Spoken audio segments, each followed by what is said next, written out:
ঈদের ছুটি কাটিয়ে চলে এলাম গ্রাম থেকে। গ্রামের জন্য খুবই মায়া লাগে, ভালো লাগে বাড়িতে থাকতে, সময়টা ভালোই কাটে। তো চলে এলাম ব্যস্ত শহরে ঢাকায়। বৈশাখের কি রান্নাবান্না করলাম তাই নিয়ে আমার আজকের ভিডিও। আসসালামু আলাইকুম ভিউয়ার্স। তো মোটামুটি ঘরটা একটু পরিষ্কার করে নিয়েছি। দরজা জানালা সব বন্ধ করে গেলেও ধুলাবালিতে একদম একাকার হয়ে থাকে বাসাটা।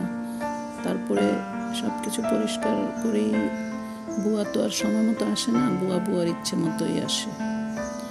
এই তো গুছিয়ে ফেললাম আমি টেবিলটা, আর এখানে ওভেনের কর্নারটাও মুছে ফেললাম, ক্লিন করে ফেললাম একদম।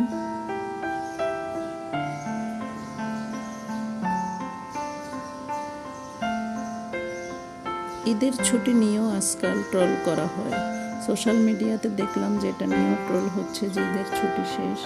ছুটি তো শেষ হবেই, তাই না? সারা বছর তো আর ছুটি কাটানো যাবে না, তাহলে আর কিভাবে চলবে?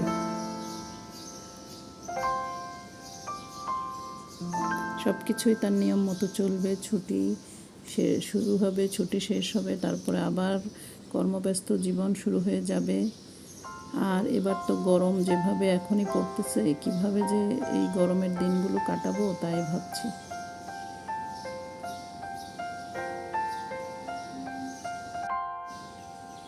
এই গরমের মধ্যে সবাই পানি বেশি খাবেন।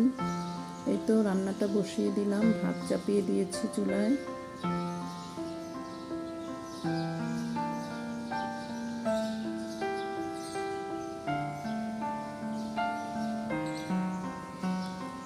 পাশের চুলায় আমি আলু সিদ্ধ দিয়েছি, যেহেতু আলু ভর্তা করব। আর এখানে আমি লাউ ঘন্ট রান্না করতেছি।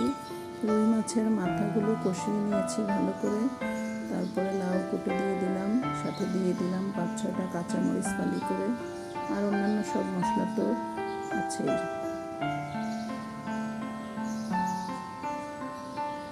লাউ হলো আমাদের একটি ঐতিহ্যবাহী খাবার, বাঙালি খাবার।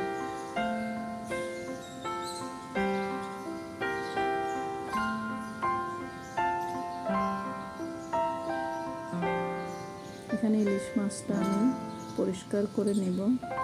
পরিষ্কার করে নিয়ে কেটে টুকরো করে নিয়েছি। তবে সবটা না রান্না করলেও আমরা যে কয়টা লাগে সেই কয়টাই রান্না করব। যেহেতু আমার মেয়ে একদমই ইলিশ মাছ খেতে চায় না, ওর জন্য আলাদাভাবে রুই মাছ রান্না করেছি। ইলিশ মাছটাও ফ্রাই করে নিয়েছি ডুবো তেলে। আর এখানে ভর্তার প্রিপারেশন চলছে। যেহেতু ধনেপাতা বাসায় নেই, মাত্রই বাড়ি থেকে আসলাম, শুকনো মরিচ আর পেঁয়াজ বেরেস্তা সাথে লবণ আর সরিষার তেল দিয়েই ভর্তাটা তৈরি করে নিচ্ছি।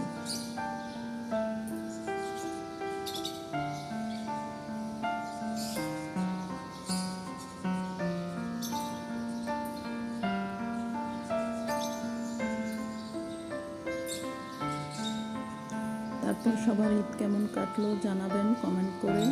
এই তো আমার আজকে খাবার রেডি হয়ে গেল দুপুর। তো সবাই ভালো থাকবেন, আজকের মতো এখানেই শেষ করলাম।